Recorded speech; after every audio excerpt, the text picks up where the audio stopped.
It's time for Cutting Edge Consciousness with Freeman Michaels and Barnet Bain. Thought-provoking discussions and bold ideas from the edge of possibility. And welcome to Cutting Edge Consciousness. Freeman Michaels here. With Barnet Bain. Good moment. Good moment. How are you, Spence? I always like to check in with our producer just to make sure that... it's always awkward. It's always awkward. Should I turn my mic on? Should I not turn my mic on? Exactly. He actually has a mic. He's just never used it. I mean, he's used it, just not with us. Well, don't encourage him. This wouldn't be the time to start. How was your week? It was good. How about you? Busy. Yeah. I see your eyes rolling up. Yeah. No, all really good. Yeah. But busy. And I'm looking forward to it being a little less busy. That'll be beautiful. Beautiful. Really beautiful. Yeah. Speaking of beautiful, what were we discussing the last time we spoke? We were talking about something that you wrote that I saw on the internet, on the interweb.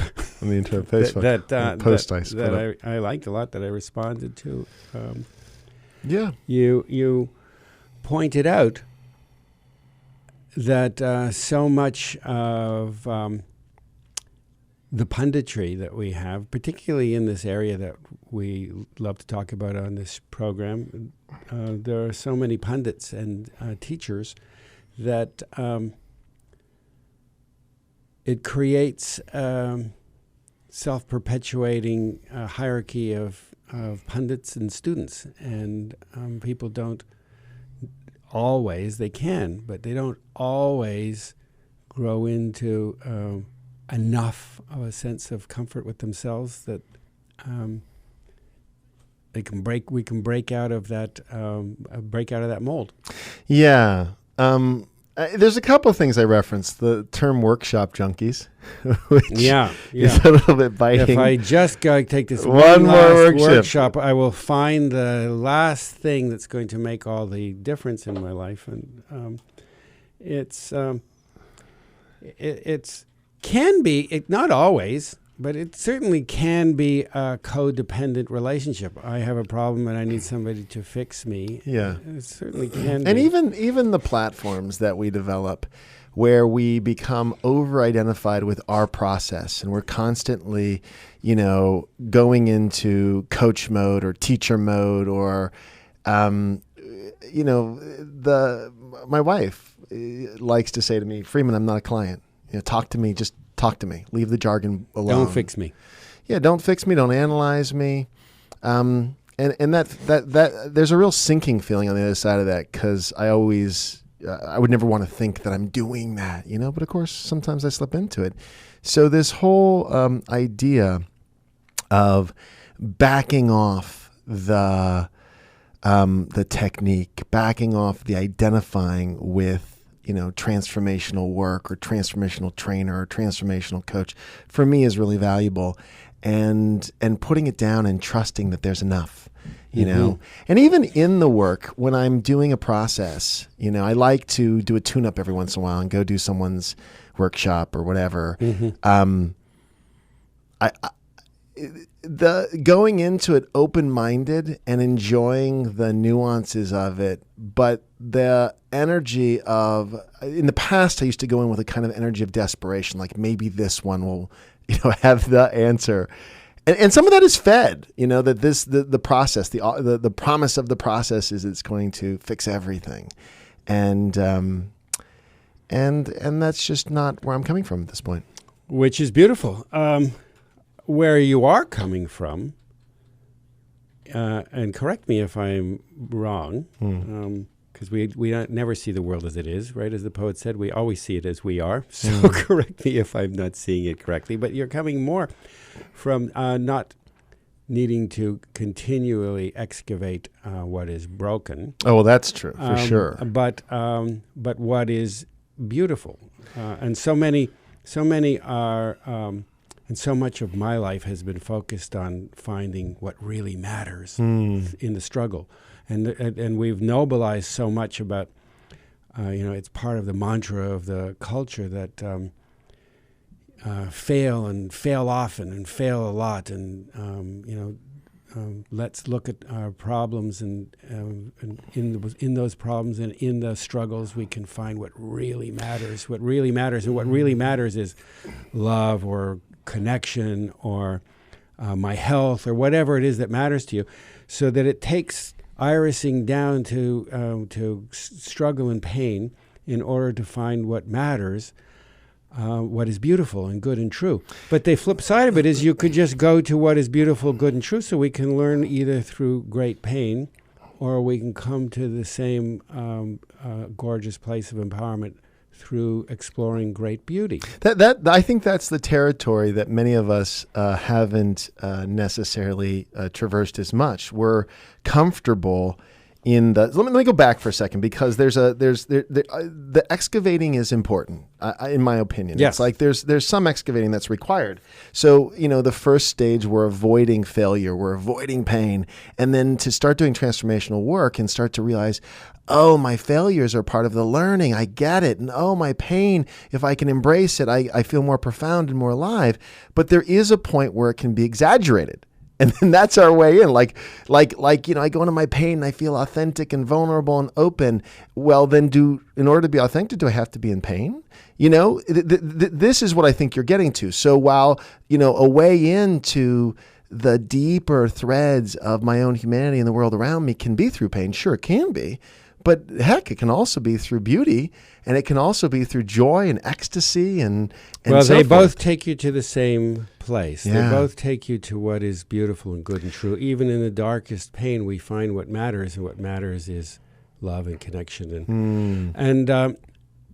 And this is why we invited our guest today. This is exactly why. It was sort of a long, rambling introduction to our guest, and I thank him for being so patient. This is pretty new territory certainly for us. And so we're thrilled here on Cutting Edge Consciousness to have Carl Studna with us. Carl is a world-renowned photographer, is a multi-award-winning author and an inspirational speaker. If you haven't heard him, you must. His intimate portraits of people ranging from Sir Paul McCartney to His Holiness the Dalai Lama are well known, are iconic, and we're very, very grateful to have him with us here today on Cutting Edge Consciousness. Carl, how are you? I'm doing great this morning, Barnet. I'm not going to ask you how the weather is. It's great to be with you and Freeman. Yeah, wonderful. So this you have made life's practice of attuning to and capturing beauty and sharing beauty, and I'd like your thoughts on the whole finding beauty through beauty or finding beauty through pain conversation. Mm-hmm. Such a wonderful topic. A little background: I've been professionally doing photography for 35 years, kind of hard to imagine, and focusing on portraits for many years. And as I've had that focus, I've had the opportunity to place my attention when I'm with people on reflecting back their light on love, on what the truth is rather than the story. Because I found that most people, when they get in front of a camera, it really serves as a sort of a reflection of all this stuff that comes up for people, whether you call it self-consciousness or uneasiness, fear. And the reason I never get tired of it is because there's always the opportunity through this medium to reflect back what their truth is, because I really believe that at our core, we really are perfect. We're the essence of love and light. And it's such an honor to be with people in that way and use this medium, because it really can be used as a tool for opening and letting go and feeling safe and anchoring in deeper trust. It's so interesting because having been in front of the camera a good portion of my life as an actor, at one point even I did some modeling, and my favorite shoots is, of course, when I forget about the camera And that, I think, is a huge gift to which I'm surmising that you do this, because there's something that you capture in the images that I've seen that is that again removes the "I'm worried about my image" kind of way that people can relate to the camera. Do you know what I'm talking about? Yeah, exactly. And that's something that I've learned over the years in infusing a lot of joy and playfulness when I'm with people, because I love to play. And finally I realized after a while of doing portraits, wow, I can just have fun. I mean, I can be playful, I can be joyful, I can be silly, and if someone's not in that space, I can listen and really listen and tap into where they are. So if they need to be more quiet or prayerful and honoring, I can do that. So it's really an opportunity to really tap in and listen to what the individual, the essence, is needing in order to stop thinking about themselves as far as the concept of how I look or how am I doing or am I good enough, and letting go into what I call the let go. Just and it's such a great example or metaphor for the choice that we have in each moment. I mean, are we in our heads about how we should be, how we should show up, how we should look, or are we just in the trusting, open, safe space of allowing our essence to shine? So a photographer's lens will bring up for people what is always there, whether or not there's a camera sitting in front of them.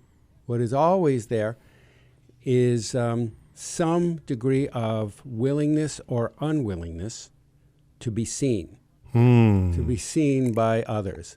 And as you point out, the masks that we wear, they're both to keep others out, and they're to keep how we feel about our own, how we feel about ourselves inside. So if we have any issues, as you said earlier, about being good enough, or any particular issues that we want to hide, they will come out. You will see all of that in front of a camera, in front of a photographer. Yes, you will. And I encourage people, as difficult as it is, to look at pictures of yourself that you want to immediately delete or tear up, because now, of course, there's exceptions to that. I mean, you might be caught in the moment of a candid moment where you just have an awkward expression because you're in the middle of an expression. But I'm talking about where you're looking at the camera and you don't like what you're seeing. And our immediate impulse from conditioning is to delete it or rip it up. And there's such an opportunity there, because if we take the time to go into that and to really ask ourselves honestly, okay, what thought or consciousness was passing through my mind in that moment? What am I seeing here? Then it can be a great reflection and a tool for us to learn from, to see what fears or false beliefs were showing up in that moment. That's true of the awkward and difficult moments. But what's interesting too is that similar to what Barnett was talking about earlier is the like the ecstatic moments. Yeah. In a photo, sometimes we look at that and I don't like my smile; it's too big or something, right? I wish I was more demure, right? And you love those lovely awkward, contortions of ecstasy and joy and play. But when one's viewing it, not always, because again, it's this kind of, Barnett likes to use the language tucked in. I like to be tucked in a particular way. And part of the work, I know his work, but me too, is untucking a bit. I mean, this whole show, to be really honest with you, all of our ways that we untucked. ramble, well, we've come to embrace the untucked part, and that's part of what we're working with artistically is let's get this a little bit untucked so that something organic and true and, maybe profound from time to time can pop through. Mm-hmm. And you guys were talking earlier before I started speaking about, what it could be like, or what it is like, when we feel free enough in ourselves to just show up with just expressing and being the fullness of who we are, and that includes the areas that we're working through, you know. And that's a part of this as well, is honoring whatever's present and allowing that to be seen and to embrace it. And it's really it's an opportunity through this medium, through I think proper guidance from someone on the other side of the camera, to really reflect back everything and learn how to let go of whatever judgments might be present, whatever's there that doesn't, that you're not wanting to see or to show. There's such an opportunity there. And then on the other side of it, what a beautiful opportunity to really embody, which is why I love doing this, to let go and to see what you look like and what you feel like when you are really in that open space of exposed. Yeah. Hey, listen, we need to take a quick break. When we get back, I want to talk more about consciously exposing ourselves and finding avenues to do that and being okay with how we're seen. But we will do that, of course, when we get back. So stay with us, because we'll be right back here on Cutting Edge Consciousness.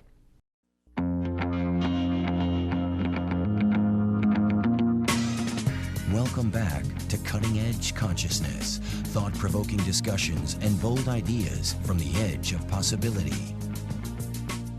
Thank you for staying tuned. We're here on Cutting Edge Consciousness with our guest, Carl Studna. Carl, before the break, we were about to explore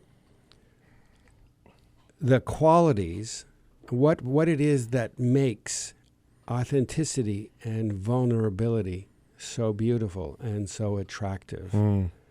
What is it in that honest expression of who we really are, that acceptance, that willing to be exposed? Yes, willing to be exposed to the camera and willing to be seen for who you are, for what you are, with all of your strengths and all of your cracks and all of your murky bits. What do you think it is about that is so captivating? Well, I see that it's a pure willingness to just fully be open and fully be present with everything that's there, and the way that visually that it shows up in pictures. When I take a picture, when I see a picture where the person's eyes are fully present, they're open. It's like you can enter into their eyes, and their mouth, whatever it is. I mean, they could be smiling, they could not be smiling, but there's just there's an openness and a receptivity. The opposite would be glazed eyes and a tightened mouth or smile. And I show samples in this talk I do of the same person, one frame apart, and one of them is where they're tight and they're holding on, and the very next frame, they're in the let go and they're open. And it's just like you want to get to know them. You want to enter into their world because they're completely transparent in that way with you. And I think we have, our souls have there's a recognition of when we see and we feel. It's very, very feeling too. We feel when there's a complete openness and willingness on another person's part to be so present and real with you, and in the truth and in the love and in the compassion. It's interesting. In Los Angeles, we have the Annenberg Space for Photography, which is one of the more extraordinary places to go for world-renowned photographs. Right now, it's the National Geographic exhibit, which is astounding. I mean, just utterly astounding. And I get a little museum fatigue because it's an emotional ride for me to go in and be in relationship with so much humanity expressed, very much like you're speaking, where there's so much in every picture. It's so emotional. It's so felt. And And that's just magical. Again, Barnett and I have talked on this show so much about art because, life can be art. It's this full engagement. It's this receptivity to the nuances. When I go into a museum space, obviously I'm prepared for it, but there's another way I often think of the artist's eye. Part of the beauty of being an artist, in your case, a photographer, and we've not hung out together, but I've hung out with other photographer friends of mine, is the lens is always present. And it's cool, right? Because there's this feeling relationship with the world and this almost intimacy, right, that comes through being an artist. I want to talk more about that. Yeah, that's so true, Freeman.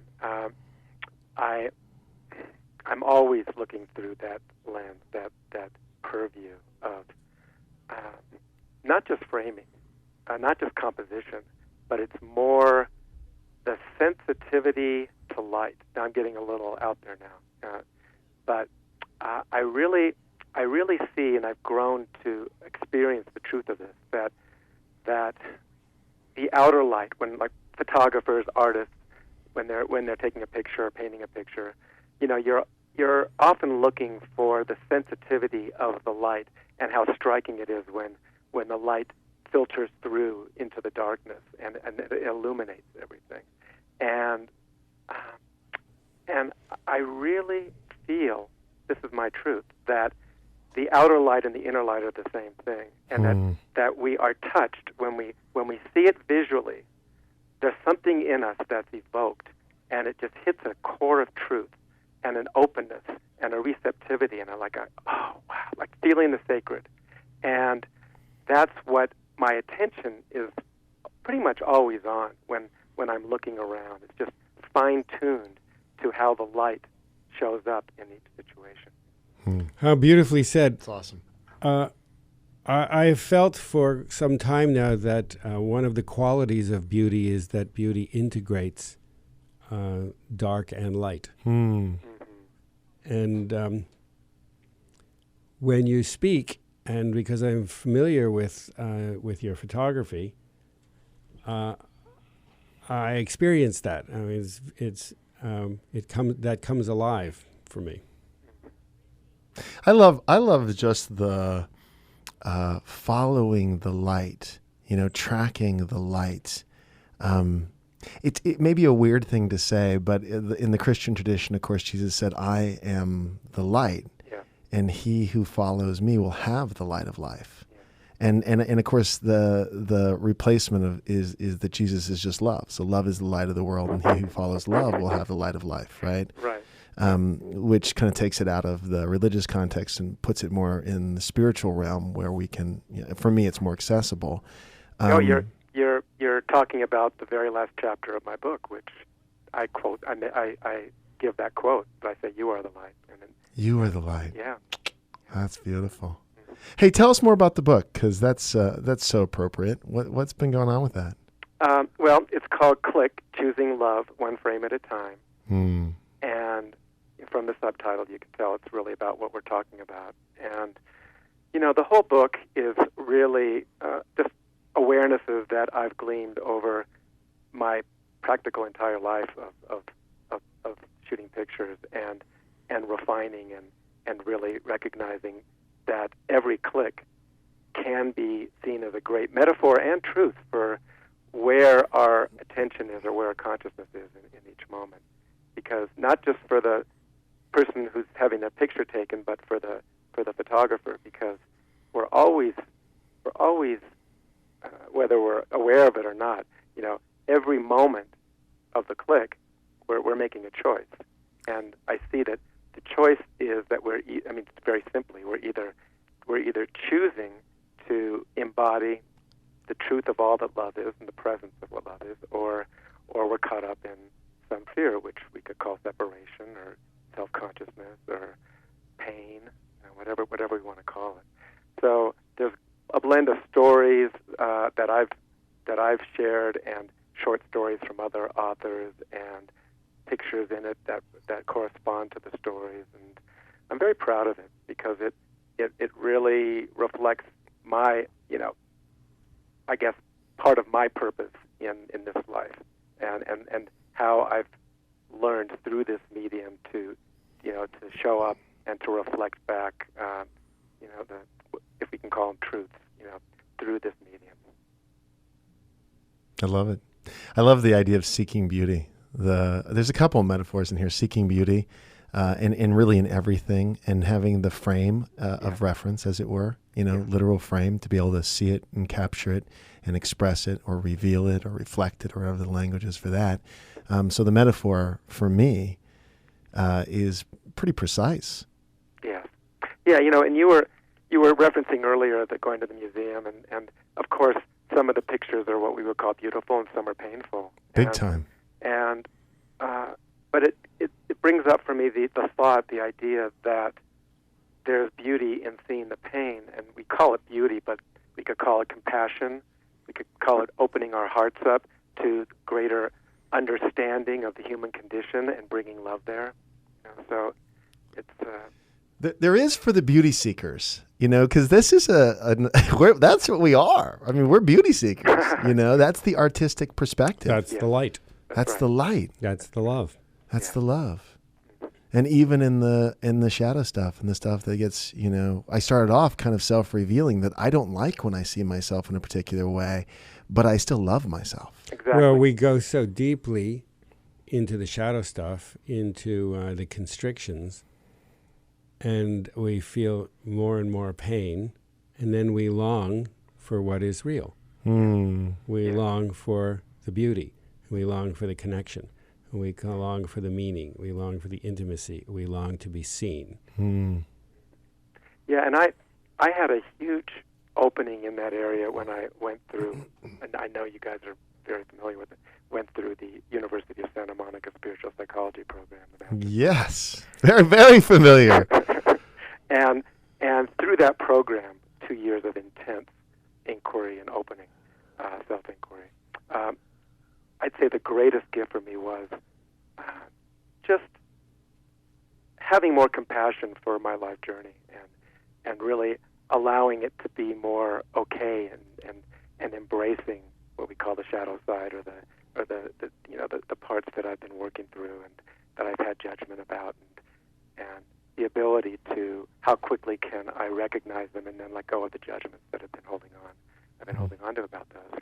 And I really see, if I tracked it, that following that program, everything in my life, in my career, in my purpose, just accelerated in a much deeper way because of this greater awareness of that it's really okay. It's okay. It's not even that it's okay. It's that I see that's part of why we're here in human form is to bring love to all of those areas within ourselves and obviously with everyone that we touch. And the more that I'm able to show up in that way, I can be a purer light and reflection of people's truth and their beauty when I'm with them. That's gorgeous. And if one suspects, as I do, that the idea of oneness is not theoretical, then as I am, the capacity that I have to accept the light and to be compassionate about what is beautiful as well as what is constricted is always self-compassion. So my personal story about my past is a place to develop certain understandings of love and compassion and being seen and seeing myself. And then from that, I can extend that practice to what is beautiful in the world as well as what is constricted in the world. Extend that practice with somewhere fuzzy knowing that is also me. Yeah, beautifully said. Literally me. That is also literally me loving and relating to the oneness. As a fellow graduate of that program, as well as my daughter and your daughter, my daughter graduated that program too. Yeah. Oh, wow. I wrote a recommendation for your daughter. Yes, you did. The nature of learning. Thank you for that. Yeah, you're welcome. The way of learning different. The great USM line when you go, or when I went to the information evening, and they said this is learning in a totally different way. School as you always wished it would be. Yeah.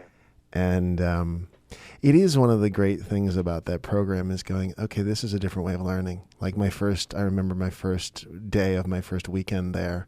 My wife did it with me. She was sitting next to me, and I went, wow. This is different. Yes, I'm getting a degree, and yes, there's books and there's things to write, but this is going to be a totally different ride. And it was. Thank God it was different. Yeah, well, that's the whole perspective shift. That's where a big portal opens up, and all kinds of new ways of approaching things become possible in that kind of space. That's right. And when I look at how I was raised, and because I was, in a system where, elementary school through junior high really where there really weren't many options of the way things were taught, and I didn't fit into that. I really didn't fit into that modality, so I thought I wasn't intelligent. And it's a miracle in some ways that, that I was able to pull out of that and open to growing and learning. So yesterday I was with a friend, Mitch Newman. In fact, I told him you were coming on. He knows your wife, Cynthia, quite well, and said, oh, that's great. And we were having the exact same conversation. I was saying, I always kind of struggled in school. And then I got to USM and went, oh, this is school? Like, I could learn this way. Like, I would have done a lot more schooling had I known, who knew? Which is kind of brilliant because there's a lot of interesting people that find USM that are artists. And I wonder how consistent it is, how many of us, And what's so interesting, and now there's another thought kind of tagging in here, where, again, so many interesting creative people find that place and have the similar experience of like, wow, I could have done better in school had school been more this way. And yet, part of being creative and finding a different way is because traditional ways didn't work. You got it. Right? You got it. Yeah. It's a double-edged thing. That's a huge component, and I think that's part of owning that really everything, truly, not just from the mind, but really getting everything was absolutely perfect exactly the way it was, because it's what brought me to where I am, and I'm thrilled with where I am. And that doesn't mean that we wouldn't promote school being different. Sure. I'm doing a program Monday at my kids' school that I'm doing every other week. It's a collaboration class because they are taught to compete. I want them to learn to collaborate because I wasn't really taught that, especially as boys. Probably different show, different topic, but just that. Look, the USM thing, once you get that there's a different way of doing it, then those of us that know that then go out and implement that in our communities. Absolutely. Yeah. Hey, we've come to the end of the show, the segment, not the show. But we do want to invite you to share with our listeners where they can learn more about what you are doing and see more of your work and catch up with more of Carl Studna. Thanks. Yeah. Best place is going to my website, which is www.carl with a C, C-A-R-L, Studna, STUDNA.com. And there'll be lots of stuff on there. And within a short time, there'll also be information. Well, there'll be information about my book, and if you're interested in checking that out. And also, my wife, Cynthia James, and I are going to be co-hosting this wonderful online teleseries on bridging the gender gap, developing trust and love between men and women. Oh, that's fantastic. Yeah. Yeah. So there'll be information about that on there as well. It's going to be aired in June. So if any of you listening are men or women, you qualify. Sign up now. We want you to.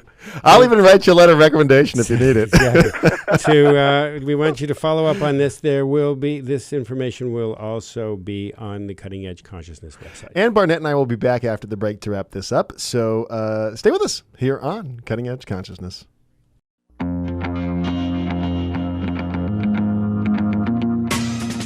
Welcome back to Cutting Edge Consciousness, thought-provoking discussions and bold ideas from the edge of possibility. And we're back on Cutting Edge Consciousness. I pointed to you to say something, and you looked at me like... That was a very unconscious moment on Cutting Edge Consciousness. So the two of us stumbling over the microphones. We're back, and that conversation with Carl about so many things. But at the bottom of it, the foundational note about beauty. and meaning. And I like the part about other vulnerability. ways to learn. And I mean, it is such a consistent theme of people who I know from University of Santa Monica who say, wow, we could have learned this way. Looking back on academics in a totally different light because it's so experiential and it's so, I think, fulfilling and rewarding to be able to express yourself. I mean, there's so many creative moments. I remember the projects from USM and just how much fun they were. And again, you think in school, at least I did, and I get this from my kids too, like a project, oh gosh, you know. But when we were like a project, everyone at USM was like rubbing their hands together. Oh, good, what's this going to be? And there was tons of group work. We had, broke off into teams and groups all the time. And, that's the part. And I want to even mention this collaboration class I'm doing with the kids, doing a bunch of team building stuff. And it's the same principle. Let's teach these kids to play together versus, and what I'm responding to is Antonio and the boys have been having trouble with, it's kind of like a Lord of the Flies thing. The basketball team, first year playing basketball, and they really did get slaughtered. They lost every game by 20 points, and it was almost like they were being bullied out there.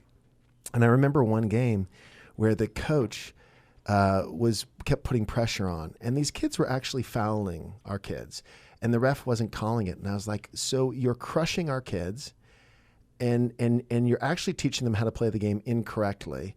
And what's the value here? It was really psychotic in the way that I... What did it bring up for you?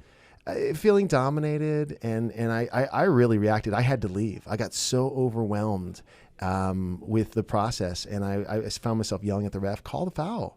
Like, why are you letting this go on? So you became like a little league dad. Well, my own version, because I'm not trying to get our kids to crush them. I'm just trying to make it so that our kids don't leave feeling dejected. And it was actually after that game that they started then fighting within themselves on the schoolyard. And so the teacher called the parents and several of the parents of the boys and said, we got to figure this out. And I went in there and I said, look, here's my take on it. And so I went the next week and we all sat in a circle and I talked with the entire class about competition and about collaboration and about how did it feel to be in the game. And we had a beautiful conversation. And then the teacher and I afterwards, we talked and she said, that's so great. I wish we could do that every week. And I said, well, I can't do it every week, but every other week I can come in for an hour.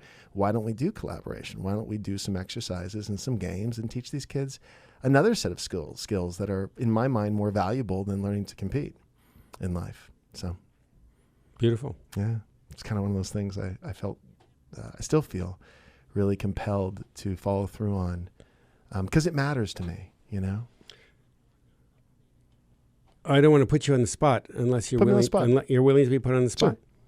Sure. So it matters, and to express it in that way is absolutely beautiful, and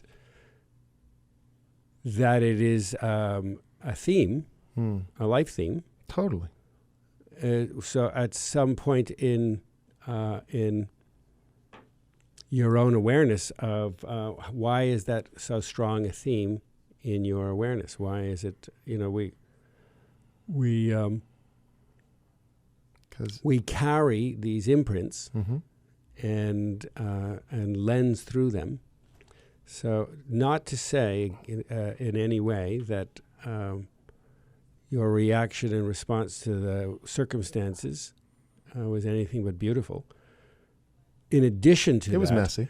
Messy or not messy, messy or not was messy. not tucked in. Not messy, messy or not messy. You're responding to how it shows up in the outer world. But in the inner world, how do you respond to this energy of it's not fair and there are hierarchies, and how do you respond to that part? Not well sometimes. I mean, it feels so good. So, for example, at the ATL, Association of Transformational Leaders weekends, specifically this last one, I felt really open and playful, and I was having a lot of fun, and that feels so good. And the nature of the group is we play together. We compete sometimes too, which isn't helpful, but I mean, the primary orientation is towards playing and collaborating, and I'm collaborating, as you know, and so are you, with some folks in that room, and it just feels really, really good. to be playing. I'm playing with Susan Leahy. So which is I'm fantastic. referring to Yeah. the trigger moments. I know no, I when I am understand. triggered. Well, I that's the other side of it. So that's the side where that's what's available. So when we're going to, are we really comparing and competing? Is this really fighting for the bigger end of the stick? Like when that occurs in my experience, I react really strongly because that's a very painful part of my experience. That's what I'm referring to. Yeah. So the part that is triggered Yeah. is not going to respond to or be alleviated to creating environments for other people that are spoken. They help, Yeah. but they're not systemic cultures of collaboration, because alive in us is a patterning that of competition and bullying and domination. It's still alive in us, or we wouldn't be triggered. Yeah. So I pointed out because there are lots and lots of areas where I continue to get triggered, and we were talking earlier about, where is the point where you just keep going back over the past and over the past, and I'm not saying that we should go back over the past, but one of the values, as you pointed out earlier, you thought it is appropriate to certainly excavate past so we understand certain themes, so that those themes can be responded to. Yeah. And one of the ways to respond to them is a self-parenting thing. What is being triggered is not happening in the now. You're triggering a ghost from the past. That's right. And that ghost from the past, many people refer to it different ways. Eckhart, who we're involved with, speaks to it as the pain body. It overwhelms your reality. And without getting too esoteric, all right, I'm not going to get esoteric at all. It overwhelms our realities, and those are the lenses. That is the guy who's driving the bus. So we can create environments where we say, well, don't do as I do, do as I say. So we can talk beautifully to children and about cooperation. But inside, I am still running. I'm still allowing the part of me that feels dominated and that believes in domination, either as a victim or a victimizer, to take over and drive my bus. So some balance between showing up in the outer world as beautifully as you did, equally measured with the awareness that I'm being triggered and I want to self-nurture that part. And there's all sorts of ways to self-nurture that part. But I think they go hand in hand. Otherwise, the actions that we take in the outer world will continue to be tripped up because we are not rewiring the fundamental blueprint of our worldview. It's a empowered response to, so part of what I created, because I believe I created it all, is my son, who represents me. He's sweet and loving and open, and he's now having to compete. This is my backstory, that something was broken in my experience where the loving, sweet, open, kind, generous me got shut down. And that's the one that needs to be healed. Right. Not Antonio. So I understand that. So what I'm responding to is he's having the same experience that I had, except my parents weren't conscious. Whether they did right or wrong, who cares? I'm very aware of what's happening. I saw Lord of the Flies. I'm like, oh, I know this. I see the kids starting to infight and try to figure out domination and submission. And so my empowered response is to say, great, let's balance this out. Let's figure out what healthy competition looks like, kind of identify that, help them identify that, and then let's balance it out with collaboration and teach them some of those skills. I am speaking, this whole thing is when I got to USM, I went, oh, school could have been different. So now for my own children, I want school to be different. I want them to have curriculum around collaboration. It comes from my own pain. I know that. And I could be really identified, like I'm identified with my pain, and so I'm overreacting. It is a balancing act. But the whole notion of someone who can teach someone else is someone who's been through it, so they can really show other people. The balancing act is showing without identifying. Well, I think that you're absolutely right. I'm not challenging it. Right. I'm only suggesting that in addition to that, the piece that unhooks it is the self-parenting piece. Sure. So I was just curious because I know lots of the curriculum that you were exploring at USM had to do with self-parenting. Sure. And I thought maybe our listeners would benefit from hearing what are the kinds of self-parenting responses to that triggered self that goes from the past, that small kid who was bullied or who was not seen, who was not comforted by parents, who was not held in that sort of love.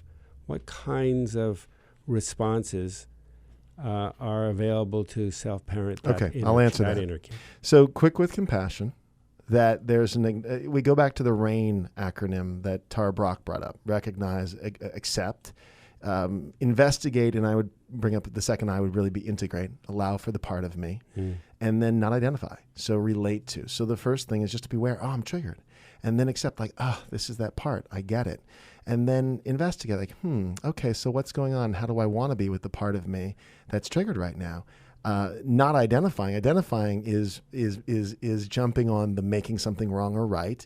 But there is an empowered response where I can step in and reparent for myself and also guide Antonio and some of the other boys so that they don't have to go through a self-abandoning of their sensitivity and their vulnerability, to be tough, to be man-like, to fight back, and then overcompensate by getting really competitive, because that's what the pain body or the pain experience, that's the response to it.